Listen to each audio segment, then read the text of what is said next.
সংবিধান সংস্কার বা নতুন সংবিধান লেখা হলে বিএনপির যে ইস্যুতে নোট অফ ডিসেন্ট আছে সেগুলো কি গণভোটে যেত? মানে আমরা এই প্রশ্নটার জবাব ভালোভাবে খোঁজা দরকার। আমি এর আগের একটা ভিডিওতে আমি ভেতরে কথাগুলো বলেছি, কিন্তু হঠাৎ মনে হলো একটা এক্সক্লুসিভ ভিডিও করা দরকার। কারণ বিএনপিকে স্টিগমাটাইজ করা হচ্ছে যে তারা কেন নোট অফ ডিসেন্ট দিচ্ছে। আমি দেখলাম এনসিপির এক নেতা খুব বড় গলা করে বলছেন আমরা জনগণের কাছে পাঠিয়ে দিচ্ছি, জনগণ সিদ্ধান্ত নেবে। আমি মনে করি না, তার এই বক্তব্য দেখলাম অনেকেই শেয়ার করছেন, আমি মনে করি না যে তিনি এটা জানেন না। এটা মতলববাজি। যেহেতু এখন রাজনীতি করেন, অ্যাপারেন্টলি ভদ্র মানুষকে মতলববাজি করতে হয়। বাংলাদেশের রাজনীতি মতলববাজির রাজনীতি। কিন্তু এনসিপির কাছ থেকে আমরা এই ব্যাপারে খুব সিরিয়াস ধরনের সততা চেয়েছিলাম, মিথ্যাচার চাইনি। কেন বলছি? আইডিয়াল কথা কি হওয়ার কথা ছিল, কি হতে পারতো, সেই ক্ষেত্রে কি দাঁড়াতো? নোট অফ ডিসেন্ট মানে বিএনপি যে জিনিসগুলো চায় না সেগুলো গণভোটে যেত কিনা। মানে গণভোটটা চাইলে তালিকা করে দিয়ে দেওয়া যায়? Not necessarily. আমরা সাধারণ প্রেক্ষাপটটা খেয়াল করি। এবারকার এই সিস্টেম নিয়ে যথেষ্ট ডিবেট আছে। এটা একটু বলে রাখি যে গণভোট আগে হয়ে তারপর সংসদকে বলছে তুমি এটা করো, কোনোভাবেই প্রসেস না। সংসদে হবে, তারপর গণভোটে যাবে, এই হলো প্রসেস। কিন্তু না, এটা হলো মোটামুটি। যেহেতু আমরা প্রায় বলি যে দলগুলো যদি নিজেদের মধ্যে কনসেনসাস আনতে পারে তাহলে মানে অনেক কিছুই করা যায়। ইভেন গণভোট এখন যেভাবে হতে যাচ্ছে, এটা একটা আদেশ দেওয়া হলেও এটা সাংবিধানিক না। বাংলাদেশের দ্বাদশ সংশোধনীতে আজ পর্যন্ত যেটা ছিল যে আমাদের কিছু কিছু আর্টিকেল অ্যামেন্ডমেন্টের জন্য গণভোট লাগবে, এটা পঞ্চদশ সংশোধনীতে হাসিনা বাতিল করে দিয়েছিলেন। পঞ্চদশ সংশোধনী যখন আবার এই বাতিলের রায়টাকে বাতিল করা হলো আপিল বিভাগে, সেখানে সব না হলেও বেশ কিছু আর্টিকেলকে ফিরিয়ে আনা হয়েছে, এর মধ্যে গণভোট এসছে। সুতরাং কনস্টিটিউশনে এখন গণভোট আছে, কিন্তু যে গণভোটটা হতে যাচ্ছে এই গণভোটটা কনস্টিটিউশনে নেই। সোজা সাপটা কথা। একটা আইন দিয়ে এটা কভার করে কি না সেই আলাপ চলুক। এমনকি এটা কনস্টিটিউশনের সাথে যদি কনফ্লিক্টও করে, আমি তাতেও সমস্যা দেখি না। কারণ দলগুলো যখন একমত থাকে, এটা হয়ে যাওয়ার পরবর্তীতে আমরা কনস্টিটিউশনে এটাকে র্যাটিফাই করে নিতে পারবো। পৃথিবীর ইতিহাসে আছে, বাংলাদেশের ইতিহাসেও আছে। সো গণভোট পর্যন্ত মানলাম, গণতন্ত্রের জন্য কনসেনসাস ছিল। কিন্তু সংকট তৈরি করা হচ্ছে গণভোটে কি যাবে সেটা নিয়ে। সবাই বলছে যে জনগণের কাছে শুনে আসি কি হয়। উত্তর হচ্ছে জনগণের কাছে শুনে আসি ব্যাপারগুলো এইভাবে হয় না। একটা গণতান্ত্রিক ব্যবস্থায় জনগণের ইচ্ছা প্রাথমিকভাবে প্রতিফলিত হয় নির্বাচিত প্রতিনিধিদের মাধ্যমে। আমাদের কনস্টিটিউশনের আর্টিকেল 11 এই কথাটা বলেছে। তাহলে একটা সংবিধান প্রণয়ন কি হতো? এই যে এনসিপির কথাই বলছি, তারা শেষ পর্যন্ত এসে যেটা বলেছিলেন যে 1970 সালের মতো একটা পার্লামেন্ট হোক, যেটা একই সাথে গণপরিষদ এবং পার্লামেন্ট হিসাবে কাজ করবে। একটা সাধারণ নির্বাচন হবে, সেই নির্বাচনে জিতে আসা দল সহ আরও যারা যারা যাবেন তারা মাঝে মাঝে বা একটা সময় পর্যন্ত কনস্টিটিউয়েন্ট অ্যাসেম্বলির কাজ করবেন, আরেকটা সময় সাধারণ সংসদের কাজ করবেন, তারা দেশও চালাবেন, নতুন সংবিধানও প্রণয়ন করবেন।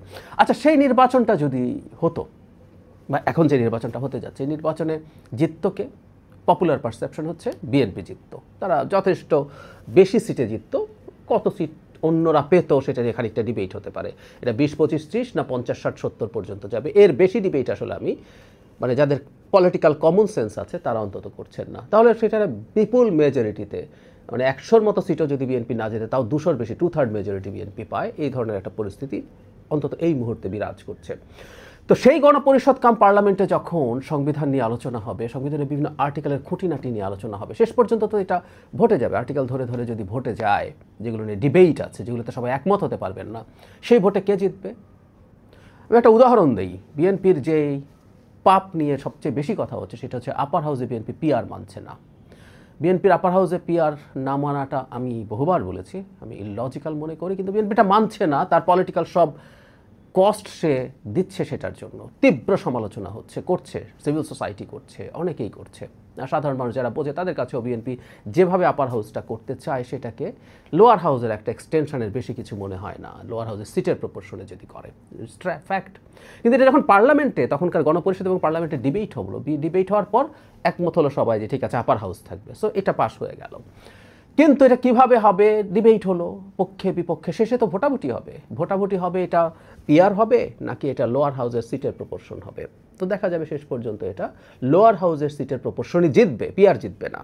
একইভাবে বিএনপি ধরলাম যে দুর্নীতি দমন কমিশন, এটাও পুরোপুরি নির্বাচন কমিশন যেভাবে বলা হয়েছে সেভাবে যদি আমি আর একটু যদি আসি, নির্বাচন কমিশন বিএনপিও প্রথম আইন তৈরি করতে চেয়েছে এবং যাতে সরকারের বেশ খানিকটা ইনভলভমেন্ট থাকবে সেটা চেয়েছিল।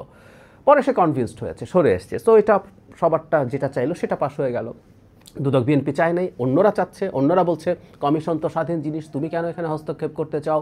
আবার ভোটাভুটি হলো, শেষ পর্যন্ত বিএনপিটা থাকলো। আমি যে কথাটা বলতে চাইছি, বিএনপির যেখানে যেখানে নোট অফ ডিসেন্ট আছে, এমনকি তত্ত্বাবধায়ক সরকার, আমি অবাক হয়ে দেখলাম এনসিপির ওই নেতা বিএনপি নাকি তত্ত্বাবধায়ক সরকারের বিরুদ্ধে নোট অফ ডিসেন্ট দিচ্ছেন। মানে এই জিনিসগুলো খুবই খুবই দুঃখজনক। বিএনপি তত্ত্বাবধায়ক সরকারের ফরমেশনের যে প্রসেস ঐক্যমত্য কমিশন সাজেস্ট করেছে, সেখানে তার কিছু নোট অফ ডিসেন্ট আছে। সেটা যৌক্তিক অযৌক্তিক ইজ এ ডিফারেন্ট ডিবেট। এটা মতলববাজি, এটা মিথ্যাচার, এটা তৃতীয় শ্রেণীর নোংরা পলিটিক্স। যারা নয়া বন্দোবস্তের কথা বলেন তারা বলেন বিএনপি তত্ত্বাবধায়ক সরকারের নোট অফ ডিসেন্ট দিয়েছে, মানে বিএনপি তত্ত্বাবধায়ক সরকার চায় না। উনি ব্যাখ্যা করছেন তত্ত্বাবধায়ক সরকার না থাকে আমাদের কি কি সমস্যা হয়েছে। তত্ত্বাবধায়ক সরকার বিএনপি, এনসিপি, জামাত সহ সব দল তো বটেই, আওয়ামী লীগও চায়। বিএনপির নোট অফ ডিসেন্ট সে ফাইনাল যেটা তত্ত্বাবধায়ক সরকারের গঠনের প্রসেস হয়েছে সেটাই। তো একইভাবে এটা পার্লামেন্টে যদি হয়, আবারও বলছি এটা ভালো কি খারাপ is a different debate, BNP চাওয়া নিয়ে সমালোচনা হতে পারে, কিন্তু পার্লামেন্টে যখন এটা শেষ পর্যন্ত ভোটাভুটিতে যেত বিএনপিটাই জয়ী হতো, কারণ তার ভোট বেশি। এভাবে একটা পূর্ণাঙ্গ কনস্টিটিউশন তৈরি হতো, সেই কনস্টিটিউশনটা যেত রেফারেন্ডামে বা গণভোটে। সুতরাং জনগণের সামনে বিএনপির নোট অফ ডিসেন্ট যেগুলো আছে একটাও যেত না। আই রিপিট, জনগণের সামনে গণভোটে বিএনপির নোট অফ ডিসেন্ট একটাও যেত না। একটা আইডিয়াল কনস্টিটিউশন লেখা বা সংস্কারের প্রসেসে সেটাই হতো। এখন বিএনপি যখন নোট অফ ডিসেন্ট না দেওয়ার কথা বলছে, তখনই বিএনপিকে সংস্কার বিরোধী তকমা দেওয়ার চেষ্টা হচ্ছে। এটা অত্যন্ত অত্যন্ত বাজে প্রতারণা হয়েছে, যে প্রতারণাটা লিড করেছেন ডক্টর ইউনূস, তিনি ঐক্যমত্য কমিশনের প্রধান হিসাবে। এই কথাটাই বারবার বলতে চাইছি। একটা দল কি চায় না চায়, কিভাবে চায় না চায়, সেটা আপনার আমার ভালো না লাগতে পারে, সেটা রাষ্ট্রের জন্য ভালো না হতে পারে, দিনের শেষে এটাই গণতন্ত্র, তার সংখ্যাগরিষ্ঠতা। যারা যারা মনে করছেন তাদের প্রচুর সমর্থক আছে, জনগণ এটা চায়, তারা ভোটে জিতে টিতে এগুলো সব করে ফেললেই পারতেন। বিএনপি এত খারাপ, এত কিছু, আমি প্রায় বলি বিএনপি সংস্কার চায় না, তারেক রহমান শেখ হাসিনা হইতে চায়, বিএনপি চাঁদাবাজি করে, বিএনপি টেম্পু স্ট্যান্ড, অনেক কিছুই তো বলেছে। বিএনপি তো জিততেছে না ইলেকশনে, আপনাদের সমস্যাটা কোথায়? আপনাদের নোট অফ ডিসেন্ট তো নাই, আপনারা এসে সব করেন, আপনারা তো অনেক কিছু করে ফেলবেন।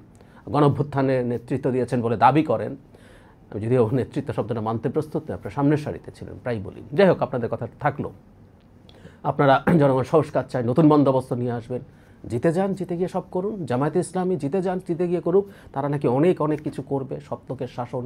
বিএনপি আবারও বলছি খুবই খারাপ দল, সো এসে করুন। ওই সাহসটা নাই কেন, তাকতটা নাই কেন? কেন? আর যদি বিএনপি জিতে এসে করে, বিএনপি যা করে, বিএনপিকে জনগণ যেভাবে সমর্থন করে সেভাবেই এটা হবে। এতে ভুল কিছু হলেও হবে। ডেমোক্রেসিকে সম্মান করা মানে হচ্ছে এটা। ডেমোক্রেসি মানে এই না তোমার চেয়ে আমি বেশি বুঝি, সুতরাং আমি যেটা চাই এটা করিয়ে দেবো, এটাই করতে হবে, এটা গায়ের জোরে চাপিয়ে দেবো। তুমি বিএনপি হোক, জনগণ হোক, তোমাকে আমি চাপিয়ে দেবো। দুঃখিত, এগুলো ভীষণ স্বৈরাচারী কথাবার্তা, এগুলোই আসলে ফ্যাসিবাদ। বাংলাদেশে এই মুহূর্তে চাপিয়ে দেওয়ার প্রবণতা দেখছি, এটা খুবই বড় অ্যালার্মিং সাইন, এবং এটা দিয়ে বিএনপিকে ভিলিফাই করা হচ্ছে, বিএনপিকে এক ধরনের দায়ী করা হচ্ছে, বিএনপিকে এক ধরনের দোষী প্রমাণ করার চেষ্টা করা হচ্ছে, বিএনপি সংস্কার বিরোধী। সে জাস্ট দুটো কথা বাদ দিচ্ছে, সে গণভোট নির্বাচনের, জাতীয় নির্বাচনের আগে করবে না, এবং সে নোট অফ ডিসেন্ট সহই গণভোটটা হোক সেটা চাইছে। এটার জন্যই আজকে তাকে এই মূল্য দিতে হচ্ছে। আই রিপিট, রেগুলার বা জেনুইন যে প্রসেস আছে সেটা হলে নোট অফ ডিসেন্টের বিষয়গুলো জনগণের সামনে গণভোটের জন্য যেতই না।